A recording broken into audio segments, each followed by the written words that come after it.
Shabbat Shalom, bienvenidos a un nuevo comentario de la porción semanal, en esta ocasión hablando sobre Parashat Hukat, según el ciclo de lectura de Israel. Parashat Hukat, porción cierto de la Torá que nos trae acontecimientos bastante significativos, aunque toda la escritura, cierto, toda la Biblia en sí, por supuesto que tiene cosas significativas, pero en particular aquí pasan cosas importantes, relevantes. ¿Cómo cuáles?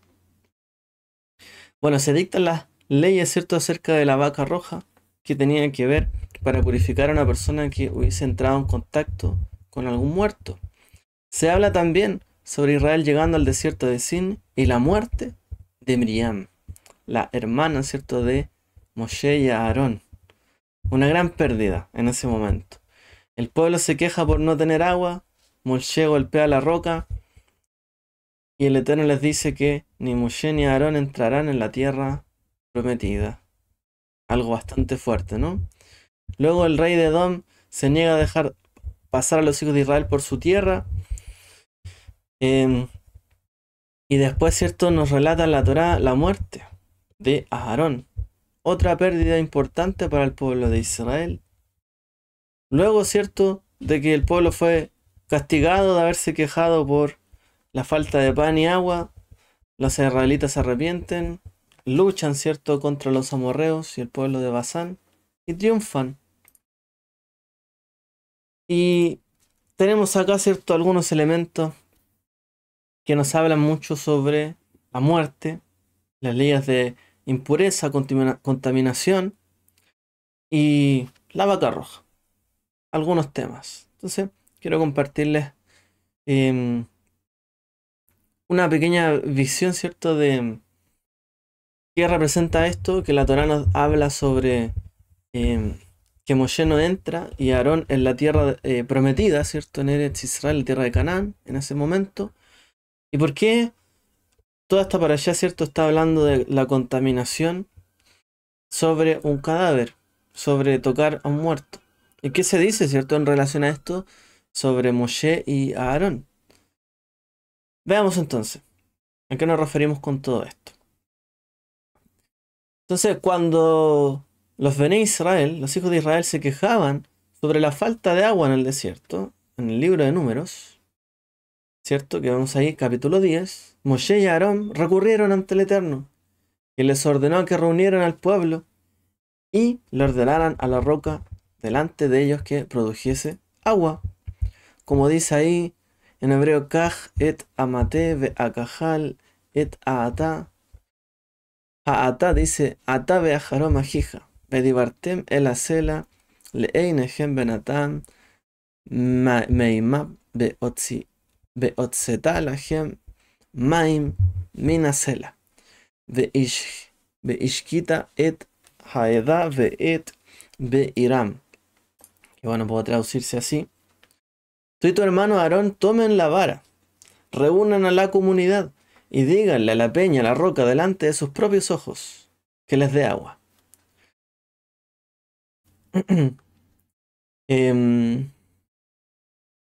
Así sacarás agua de la peña y darás a beber a los hijos de Israel y a sus bestias, etc.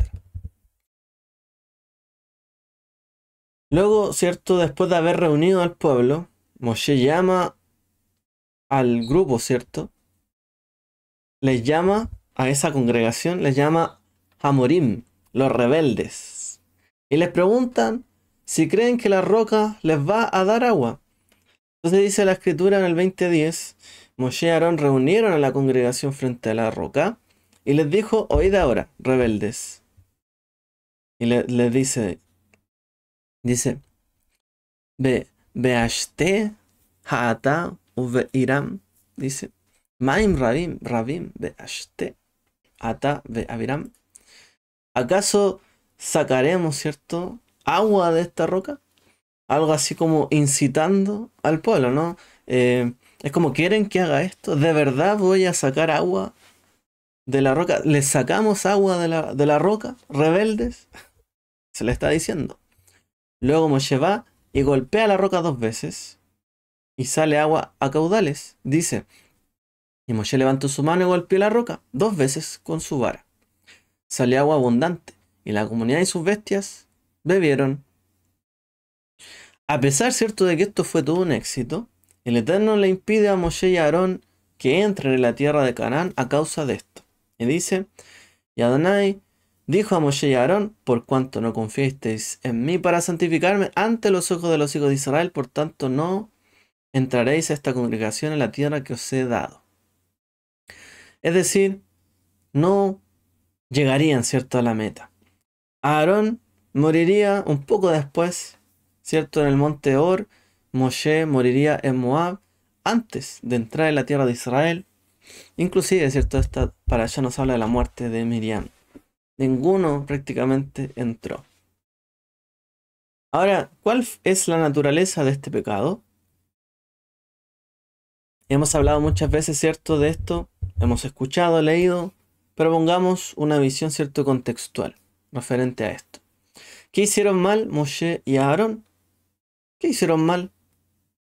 Cuando leemos esto, prácticamente vemos como que Moshe hubiese cumplido, junto con Aarón, cierto, todo al pie de la letra. La explicación más conocida es que el Eterno le ordenó a Moshe que le hablara a la roca.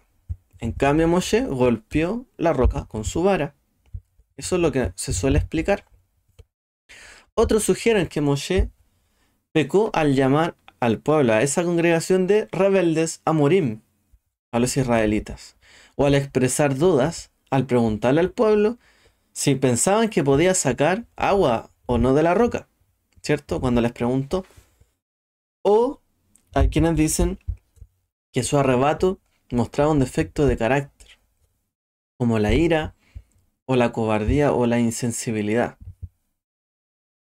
O sea, hay varias explicaciones, ¿cierto? Hay quien dicen, bueno, Moshe actuó de mala manera, no era la forma. Otros dicen como que dudó o provocó al pueblo, ¿cierto? Haciéndoles esa pregunta. Le llamó rebeldes. O sea, ¿ustedes rebeldes creen de verdad que saldrá agua de aquí? Y otros dicen, no, fue porque golpeó en vez de hablar. Bueno, todas estas interpretaciones explican la historia como si hubiese sido una historia aislada dentro de todo el contexto del libro de Números y de la Parashá. Sin embargo, tendríamos que considerar este acontecimiento a lo largo de un contexto un poco más amplio, si queremos realmente entender, ¿cierto? ¿Por qué la Parashá nos habla de la vaca roja, de la muerte de Miriam, de Aarón, que Moshe no entran, de la roca, y etcétera? ¿Qué podemos entender con esto?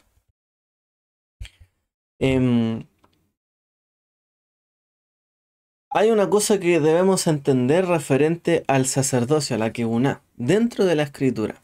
Y es lo siguiente, que cuando se realiza un acto ritual, ¿ok? Dentro del sacerdocio, en el templo, en el santuario, prácticamente casi nunca un acto ritual va acompañado de palabras, o un discurso, o una canción, o un ritual.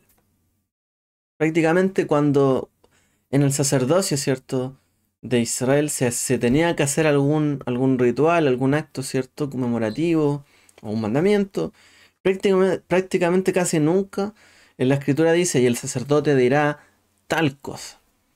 Oh, por favor, Señor, danos agua, etc. Hay casos excepcionales donde se incluye un discurso dentro, ¿cierto?, de la Torá para los sacerdotes, por ejemplo, en la bendición sacerdotal. Ahí dice textualmente, y así bendecirás, ¿cierto?, a los hijos de Israel. El Señor te bendiga y te guarde. O también se hace una alusión en el ritual de la sotá, ¿cierto?, donde había una mujer que debía beber unas aguas en caso de sospecha, ¿cierto?, de infidelidad. Entonces dice que pronunciaba algunas palabras. Ok, aquí vamos con esto. En el mundo antiguo, digamos en esta época, hablar se consideraba una expresión de los propios poderes de una persona, sus propias posibilidades. Son mis palabras, mi poder. Entonces cuando Moshe dijo, Amin Hasela, Haze Otzila Gemaim, ¿Obtendremos agua para ti de esta roca? Uno lo lee, ¿cierto? En el texto, traducido, como una pregunta, ¿no? Una pregunta un poco retórica. ¿Obtendremos para ustedes, ¿cierto? Agua de esta roca? Amin dice, hacela de esta roca, hace. Notzila Gemmaim, sacaremos para ustedes agua. Bueno, sin darse cuenta, podemos decir que al pronunciar esto, simplemente estas palabras, Moshe está haciendo una expresión que da cuenta de su propio poder y no del poder del Eterno de Hashem. Es decir, está mostrando su poder. Obtendremos para ustedes aguas de esta roca. Nosotros, ¿acaso dice sacaré agua de aquí? Él. Entonces, ¿en qué nos podemos respaldar para este comentario o esta opinión? En el Salmo 106, al final, ¿cierto? Del verso 33, dice lo siguiente. Dice así. Dice, Ki imru et rojo haivata bisfatar. Que se traduce así. Porque se rebelaron contra él y expresó con sus labios. Y lo expresó con sus labios. O lo soltó con sus labios. ¿Ok? Eso es lo que dice en hebreo. Dice, porque se rebelaron contra él y así lo soltaron con sus labios. Entonces, al improvisar en el fondo, Moshe, antes de golpear la roca, Moshe podemos decir que transgredió un requisito de que los sacerdotes deben guardar silencio cuando se hace un acto, ¿cierto? En nombre del Eterno. Se debe guardar silencio. Un mandato, ¿cierto? Que destaca la diferencia entre el sacerdocio que aparece en la escritura, que no es idólatra, en el sentido de que no adora, ¿cierto? Muchos dioses, no es ritualista al decir que hay un proceso de magia, un encantamiento, un conjuro, que siempre, ¿cierto? Se ve representado ¿dónde? En el mundo de la magia. El resto, ¿cierto? De los pueblos realizaba encantamientos y rituales a través de recitaciones. Siempre había una especie de encantamiento hablado. Cuando los sacerdotes, ¿cierto? De las naciones hacían algún tipo de, digamos, ritual. Entonces, quien se pone en esta posición, en realidad Moshe violó este, este principio de la escritura y del sacerdocio monoteísta, que no requiere, ¿cierto?, la participación de palabras del sacerdote como si él tuviese el poder de hacer algo. O sea, ¿podré yo sacar agua de acá? Prácticamente donde se arroga, ¿cierto?, el poder. En cambio, los sacerdotes dentro de la escritura, salvo que lo mencione algún episodio en particular, ¿cierto?, algún mandamiento en particular, deben guardar silencio. Los sacerdotes no pueden hacer alarde, ¿cierto?, de lo que están haciendo, porque esto se ve como idolatría. Oh, ¿cierto?, sacaré agua de esta roca. Eso parecería un acto de magia, un encantamiento. Entonces, si nos vamos por esta línea interpretativa, bueno, ¿por qué la estamos hablando? ¿Y cuál podría ser una razón de esto? O cómo podemos mirar a lo largo de la parashá esta explicación. Veamos qué pasa alrededor de esta parashá. Este relato, ¿cierto?, de este pecado va antecedido por una pequeña noticia que habla sobre la muerte y sepultura de Miriam. Como dice el 21. Y los israelitas llegaron, toda la congregación, ¿cierto?, al desierto de Sin, la primera luna nueva. Y el pueblo se quedó en Cades y Miriam murió allí y fue allí enterrada. Entonces uno podría preguntarse, bueno, ¿cuál es la conexión entre la historia, ¿cierto?, del agua y la muerte de Miriam? Em, Hay quien sugiere, ¿cierto? Y bueno, bastante, ¿no? Em, bastantes rabinos, el Tratado de Sotá, por ejemplo, 11, sugiere que se les concedió el agua al pueblo de Israel en el desierto debido a la justicia de Miriam, y por lo tanto su muerte provocó que se acabara el agua. A su vez, el pecado de Moshe y Aarón, ¿cierto? Fue provocado, digamos, por esta crisis. O sea, la crisis de la muerte de Miriam que redujo el agua, que a su vez provocó, ¿cierto?, el pecado de Moshe y Aarón. Ahora, esta interpretación bastante, ¿cierto?, e interesante, pasa por alto un capítulo que está antes de la muerte de Miriam, que tiene que ver con las leyes de la contaminación de los muertos. Es decir, hay quien interpreta, bueno, el episodio, ¿cierto?, de el agua luego de que muere Miriam, bueno, o el episodio, ¿cierto?, de Moshe y Aarón que golpean a la roca, viene posterior al episodio de Miriam, que prácticamente a causa de ella en el fondo, y de que partió de este mundo, hubo problemas de agua en el pueblo, ¿ok? Pero si seguimos esa línea, ¿y qué pasó antes de la muerte de Miriam? ¿Cómo podemos interpretar la muerte de Miriam? Ahí aparece el ritual de la vaca roja, o alazana, o bermeja. Entonces el ritual de esa vaca, o esa novilla roja, es un proceso de limpieza donde las personas y objetos que han sido contaminados al entrar en contacto con un cadáver, ¿cierto?, deben purificarse. Esta contaminación no solamente afectaba a una persona que se acercaba a un muerto, sino que también a todo el santuario. ¿Por qué? Porque cuando una persona estaba en esa condición impura, no podía acercarse al santuario. Y este era el verdadero problema. Como dice, cualquier persona que toque un cadáver o una persona muerta y no se limpia, contamina el tabernáculo de Adonai. Esa persona será cortada de Israel. Como no se, em, como no se arrojó encima agua de purificación, quedará impuro y su impureza está sobre él. Ok, aquí dice, ¿cierto?, nuestra porción que contamina a aquel que ha tocado un cadáver. Dice, el Mishkan de Adonai contamina el Mishkan de Adonai. Una persona que no ha tocado, o sea, que ha tocado, ¿cierto?, algún muerto. Contamina, ¿qué cosa? El tabernáculo de Adonai. Por lo tanto, es totalmente imperativo, un mandamiento, que una persona impura, porque ha tocado un cadáver, realice este ritual para no profanar el santuario o el templo. El santuario en este caso, ¿cierto?, era el Mishkan, el tabernáculo. Inmediatamente después de estas leyes que se dan, ¿cierto?, en esta porción, se nos dice que Miriam muere. Es decir, su cadáver, su cuerpo muerto, por definición, va a contaminar a quien la entierre.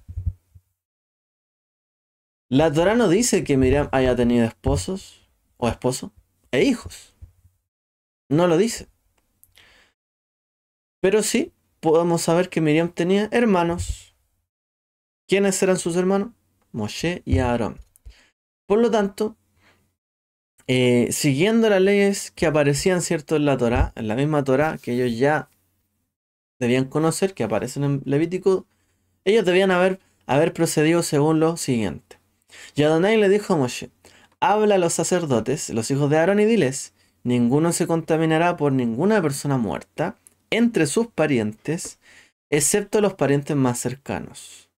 Su madre, su padre, su hijo, hija o hermano, y también por una hermana virgen cercana a él, que no se ha casado, por ella puede contaminarse. ¿Quién? Los sacerdotes, los hijos de Aarón. Sin embargo, dentro del contexto de esta parashá, cuando uno la lee, en ningún momento en la narración, ¿cierto?, aparece alguna indicación de que Moshe y Aarón hubiesen, digamos, realizado el proceso de purificación después de enterrar a su hermana fallecida, Miriam. Lo cual, dentro de la misma Torá, significa el pecado de Caret, es decir, de ser cortado del pueblo. Como leímos, ¿cierto?, cualquier persona que entre en contacto con un muerto, y si fuera sobre todo un sacerdote, se podía contaminar por su hermana, que no tuviera, ¿cierto? Que fuera virgen. Por ejemplo, Miriam no tenía esposo. ¿Ok? Entonces, tanto Moshe, un tipo sacerdotal, como Aarón, el sacerdote, podían contaminarse, por así decirlo, con su hermana y enterrarla. Pero la Torá no dice que hayan realizado el acto de la vaca roja. Por lo tanto, si no hicieron este acto de purificación y luego se acercaron, por así decirlo, al santuario, eran castigados con pena de caret, según las leyes de la Torá. Además, los sacerdotes son responsables de cualquier tipo de contaminación por parte de incluso de sacerdotes que estuvieran inhabilitados o impuros, como dice la misma Torá 18.1 del mismo libro. Y Adonai le dijo a Aarón: tú y tus hijos y tu casa paterna, bajo tu cargo llevarán cualquier culpa relacionada con el santuario. Solo tú y tus hijos llevarán cualquier culpa relacionada con su sacerdocio. Y si bien Moshe no era un cohen, un sacerdote, sino un levita, también el libro de Números, ¿cierto?, de Bemidbar, designa a los levitas como sacerdotes y les asigna el mantenimiento del santuario, como ya lo leímos, ¿cierto?, en este mismo libro. O sea, así se nos presentan estos episodios dentro de nuestra parasha, ¿cierto? Primero se nos habla de la impureza que provoca tocar o estar cerca de un cadáver. Después se nos habla de la muerte de Miriam, segundo tema. Luego se habla del castigo de Moshe y Aarón. Y esto es significativo, es decir, podemos leerlo así. Tanto Moshe como Aarón fueron castigados por realizar el milagro ante el Eterno, mientras,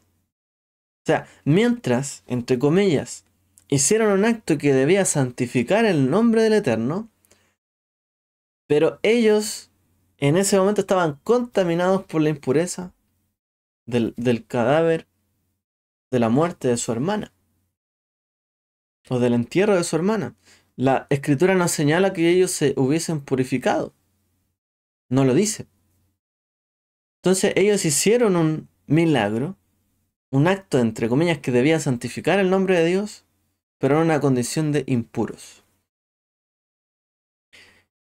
Y si bien, cierto, quizás dentro de la historia parece entrever que no era a lo mejor este el problema, si uno sigue la lectura y si se fija bien en los mandamientos y en las leyes que tenían los sacerdotes, esto era claramente un problema.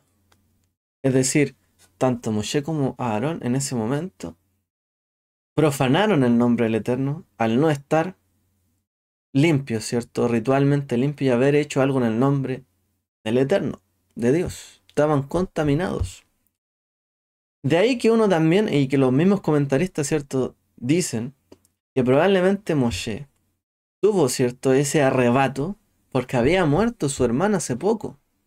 ¿Qué persona estaría en sus plenos cabales, digamos, totalmente, eh, totalmente con su inteligencia despierta, ¿cierto? Si recién había muerto su hermana. Y a lo mejor para ellos fue tan fuerte, fue tan duro el golpe. Imagínense, vengo de padecer una muerte de mi querida, amada hermana. Y este pueblo se sigue quejando por estas cosas. Ustedes rebeldes, o sea, viene podríamos decir, una actitud de Moshe de en realidad querer replicar, ¿cierto?, a los hijos de Israel como una especie de dureza. ¿Cómo no se dan cuenta de lo que está pasando, lo duro que es todo esto? Y ustedes llegan y se quejan. ¿Acaso le sacaré agua de acá? Dice él. ¡Pum! Y lo hizo, golpeó y lo hizo. O sea, podemos decir que Moshe violó tanto preceptos como haber realizado un tipo de encantamiento antes demostrando así que en realidad, como que él quería darle una lección a los hijos de Israel, hizo o se llevó parte del honor. Y lo segundo es que profanó el nombre del Eterno en el sentido de que estaba contaminado todavía en ese momento. Y es bastante probable, ¿no? Esto. ¿De dónde nos podemos sacar esta conclusión o este tipo de historia o narrativa? que es tan dura, ¿no? Cuando hay una infracción a la ley sacerdotal. Por ejemplo, ya lo leímos, ¿cierto? El pecado de Nadab y Abiú. O sea, colocar, ¿cierto? Una Torah, una ley. Después, ¿cierto? O como una especie de reflexión a un acontecimiento que pasó. Fue, por ejemplo, el caso de Nadab y Abiú, hijos de Aarón, quienes fueron consumidos por el fuego después de ofrecer un incienso ante el Eterno. Como dice la escritura, Nadab y Abiú, hijos de Aarón, tomaron cada uno su brasero, pusieron fuego en él y pusieron incienso sobre él. Y ofrecieron delante de Adonai fuego ajeno, extraño, que él no les había mandado. Y salió fuego de Adonai y los consumió y así murieron delante de Adonai. Es decir, la naturaleza del pecado que cometieron Nadab y Abiú, es decir, cuál fue la intención de su corazón, no se especifica. Cuando también Moshe golpea la roca y dice esto, tampoco se especifica qué había en su corazón. Entonces, eso da pie a muchos comentarios, debates, etc. Pero en realidad está tratando, ¿cierto?, la misma escritura después de ofrecer una respuesta. Y Adonai habla a Moshe y a Aarón diciendo, perdón, habló a Aarón diciendo, no bebáis vino ni ninguna otra cosa, otra bebida, ¿cierto?, embriagante, ni ustedes ni sus hijos, cuando entren en la tienda de reunión, para que no mueran. Esta es una ley para todos los tiempos, para todas las generaciones. Es decir, lo que viene a añadir, ¿cierto?, ese pasaje de la Torá es que la muerte de Nadab y Abiú fue provocada porque estaban contaminados antes de realizar este fuego. Que no se les mandó porque estaban contaminados. Vemos así, ¿cierto?, que en esta narrativa un gran problema era la contaminación de aquellos que realizaban o ofrecían ante Dios, ¿cierto?, algún acto santo, por así decirlo, que debía santificar el nombre del Eterno. Con esto podemos decir que el libro de Bemidbar se preocupa de enfatizar, ¿qué cosa? La labor de los levitas. Así como partimos el libro leyendo, y la familia de tal hará tal cosa, y la familia de tal hace tal cosa, se dedica a esto y a esto otro. Y vemos una genealogía de los levitas y tantas cosas. Y de los sacerdotes también. Entonces, en los capítulos que preceden a esta parasha de la vaca roja y el incidente, ¿cierto?, de golpear la roca, vaca roja, ¿cierto?, y de golpear la peña o la roca, el Eterno demuestra, por así decirlo, la prominencia. O sea, se demuestra la prominencia de Aarón y de su familia por sobre el resto de los levitas. ¿Cierto? Porque en el pecado de Koraj, ¿quién queda en el fondo demostrado de que es realmente un sacerdote elegido por el Eterno? La familia de Aarón y de Moshe. O sea, ellos quedaron como estaban por encima del resto, en el sentido de la elección de Dios, frente a otras tribus. Ahora, ¿por qué entonces en este libro de Bemidbar se usa esa transgresión ritual o por la contaminación de un cadáver como un pecado que condena tanto a Moshe, el líder de Israel, como a Aarón, el primer sacerdote? Bueno, obviamente se quería enfatizar la importancia del lugar sagrado, del santuario. O sea, mantener la santidad del lugar de santidad, o sea, del santuario, de aquel lugar, ¿cierto?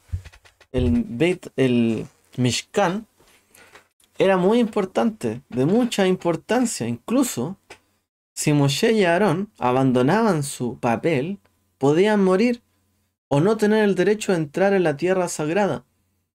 Este duro castigo es parte, ¿cierto?, de un recordatorio de que la ley del Eterno se aplica a todos, incluidas figuras o personajes tan relevantes en la Torá como Moshe y Aarón. La Torá de Adonai es perfecta, la Torá de Adonai es pura. En la Torá de Adonai no hay contaminación. Por lo tanto, si en las personas lo hay, las personas merecen, por así decirlo, un castigo. O no merecerán ciertas ganancias, ¿cierto? Entonces, con esto, ¿cierto? Podemos entender un punto importante también, ¿cierto? Que la Torá nos va mostrando. Y es que realmente en el sacerdocio, ¿cierto? En el Mishkan en aquel momento, en aquel entonces, era de suma importancia mantener la santidad.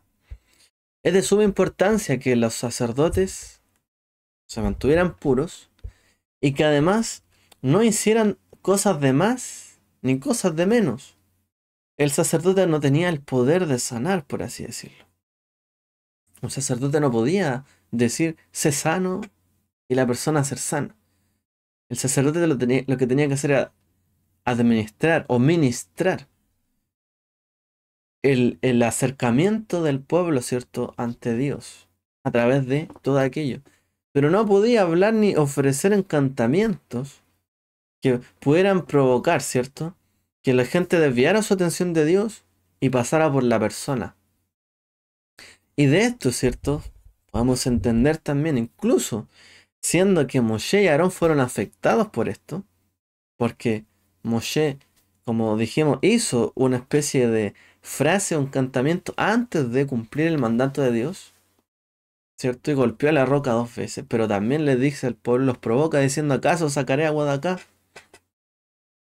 Entendemos, ¿cierto? Que incluso hasta el día de hoy, si esto fue así como Moshe y Aarón, hasta el día de hoy, nosotros vemos como muchas personas provocan a la gente y a las masas y a las congregaciones haciendo, por ejemplo, milagros, que con su palabra, ¿cierto?, hacen grandes señales, maravillas, o que hacen esto y esto otro, y provocan a la gente y despiertan los corazones con frases, etcétera, cuando en realidad en la misma Torá, ¿cierto?, lo que nos habla es que el sacerdote debía permanecer en silencio. Hoy día nosotros, ¿cierto?, se nos permite orar, hacer oraciones, hacemos muchas bendiciones dentro de nuestro día. Y en el Shabbat aún más. Pero esto no significa, ¿cierto?, de que podamos realizar nosotros conjuros, encantamientos, frases que signifiquen una existencia de un poder personal que ello pueda llevar en el fondo a tener un éxito en algo. Sino que es más importante, es totalmente puro, que al servir a Dios, ¿cierto? Busquemos su honor y su santificación, y no la propia nuestra. Si hablamos de cosas santas, ¿cierto? No podemos estar en esa contaminación. Y al parecer Moshe y Aarón, después de la muerte de su hermana, no dice la Torá que hayan hecho este ritual, o quizás lo puede, se anticipó como para decir que lo iban a hacer, o que lo debían hacer, pero nada se dice que lo hayan hecho. Entonces, nuevamente, realizar ciertas actividades sin tener la debida preparación dentro de la Torá, sobre todo teniendo que ver, como dijimos, que eso contaminaba el santuario. Dice, em, por cuanto no confiasteis en mí para santificarme ante los hijos de Israel, por lo tanto no entraréis en esta tierra. Ustedes no santificaron mi nombre, no confiaron en mí. La Torá era clara, tenían que hacer ciertas cosas y no lo hicieron. Y así dice, cualquiera que toque un cadáver de una persona que ha muerto y no se purifica, contamina el tabernáculo. Y esa persona será cortada de Israel. Bastante fuerte, ¿no? Todo esto. Entonces tenemos que entender muchas veces, ¿cierto? En nuestra vida, cuando nos acercamos al Creador, a Dios, por supuesto tenemos que estar en una condición adecuada, apta. No podemos comparar nuestra situación con la de los sacerdotes. No se iguala, ¿cierto? Ninguno tiene ese nivel, digamos, de estricticidad en el cual deba cumplir la mitzvot y hacerlo, ¿cierto? De tal forma porque si no puede ser cortado o si está contaminado no se puede acercar, etcétera. Pero sí nos da a entender a nosotros la importancia, ¿no?, que reviste el hecho de que al acercarse delante de Dios, una, no tenemos que ir con frases grandilocuentes que demuestren como que nosotros seamos los capaces de hacer cosas, o de decretar cosas, o de afirmar cosas que en realidad nosotros no somos, ¿cierto? Los llamados a esto, salvo que citemos las escrituras, ¿cierto? Y por otro lado, nosotros no podemos hacer caso omiso, ¿cierto? A que en realidad tanto Moshe como Aarón debían mostrar y cumplir la propia Torá. No porque fueran los líderes, no porque fueran figuras importantes que Dios incluso validó frente a Koraj y toda la rebelión, estaban libres de cumplir la propia ley que ellos tenían. Y hoy día pasa mucho que las personas, por llegar a veces a centros de poder, o de sentirse que están en un lugar de influencia, creen que pueden violar los mandamientos, las leyes que le rigen a ellos mismos y que están por sobre la ley. Si el Eterno, por así decirlo, no perdonó ni a Moshe ni a Aarón por haber transgredido, ¿cierto?, esta Torá y no les permitió entrar a la tierra prometida, bueno, ¿qué podemos pensar o esperar de otras situaciones?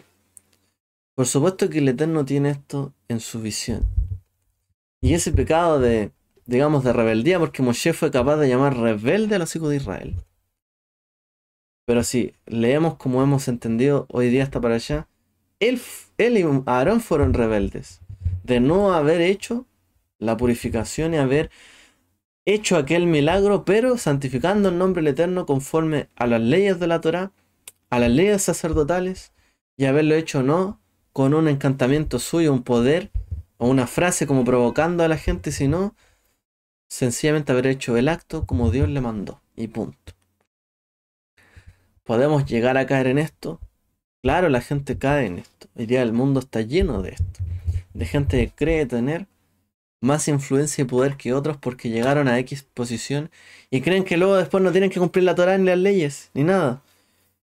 La Torá se encarga de decirnos que esto no es así. No es así. La Torá nos alcanza. La Torá es efectiva. La Torá, cierto, permanece para siempre.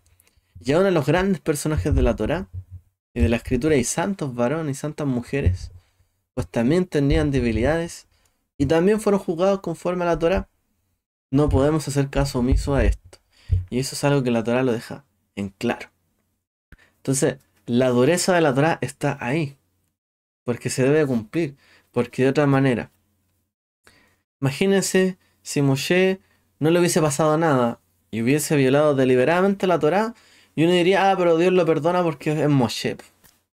La gente diría, bueno, entonces a mí Dios me perdona porque soy yo y sabe mi historia, conoce lo que he hecho, entonces si hago algo malo, Dios me perdona, no tengo por qué arrepentirme. Y no hay castigo ni nada. La imagen que nos dejaría a nosotros es totalmente negativa. Los sabios explican que si Moshe en ese momento hubiese hecho bien el acto de santificar el nombre del Eterno, probablemente Moshe se hubiese convertido en un Mashiach, hubiese liderado al pueblo de Israel para entrar en la tierra. Y quizás hubiese llegado ahí la era mesiánica. Hubiese tenido esa capacidad. Pero Moshe también fue rebelde. Moshe no alcanzó, ni Aarón, ni nadie. La Torá los alcanzó en el fondo. Debía todavía venir alguien que fuera capaz de no pecar y de someterse en todo, ¿cierto?, a la ley del Eterno. Y Moshe no fue capaz. Entonces, no pensemos, como la Escritura nos enseña, que podemos engañar a Dios. O que una persona porque tenga mayor influencia puede no tener que arrepentirse de algo porque cree estar por sobre la ley. No es así. Y la Torá nos enseña y nos deja claro que ni con Moshe, ¿cierto?, hubo ese perdón. Porque si el Eterno permitiera que su ley y sus mandamientos se violaran deliberadamente sin tener consecuencia, entonces la gente no vería la justicia en ella. Entonces si alguien viola un mandamiento, no importa nada. En un momento los hijos de Israel, ¿cierto?, cuando estaban en el exilio, dijeron, pero ¿cómo estos pueblos hacen esto y esto otro y les va bien y prosperan? Mejor, y en cambio nosotros seguimos la justicia y la Torá y mira cómo nos va. Mejor vivamos como ellos. No, porque la Torá nos alcanza. La ley de Dios nos alcanza, su justicia nos alcanza. A cada uno de nosotros no podemos pensar que estamos fuera de ella, de la justicia de Dios. Hoy día el mundo está lleno de personas que creen estar por sobre la justicia del mundo y por sobre la justicia de Dios. Y la Torá nos enseña totalmente lo contrario. Si queremos ser como Moshe, como Aarón, como nuestro maestro Mashiach, Yeshua, tenemos que ser humildes, aprender, ¿cierto? Ser sabios y guiarnos por sus principios y no pensar que nos podemos oponer ante él. Porque si bien Dios tuvo misericordia, no les dio toda la recompensa que podía haberles dado. Nuestros actos sí tienen consecuencias y no estamos por sobre la Torá. Moshe y Aarón lo comprendieron. Y es una lección que tiene que quedar para nosotros, para nuestra vida. Hoy día hay mucha gente y muchos líderes que ven las cosas y las acomodan a su manera. En la Torá no podemos acomodar las cosas a nuestra manera. Si queremos realmente ser estudiantes, ¿cierto?, de la Torá, pues esto es lo que hay que aprender. La Torá habla por sí misma, se defiende sola, y vemos, ¿cierto?, estos castigos porque realmente no se cumplió. La Torá nos alcanza. Dios nos alcanza a cada uno. Entonces, no pensemos que podemos evadir su presencia.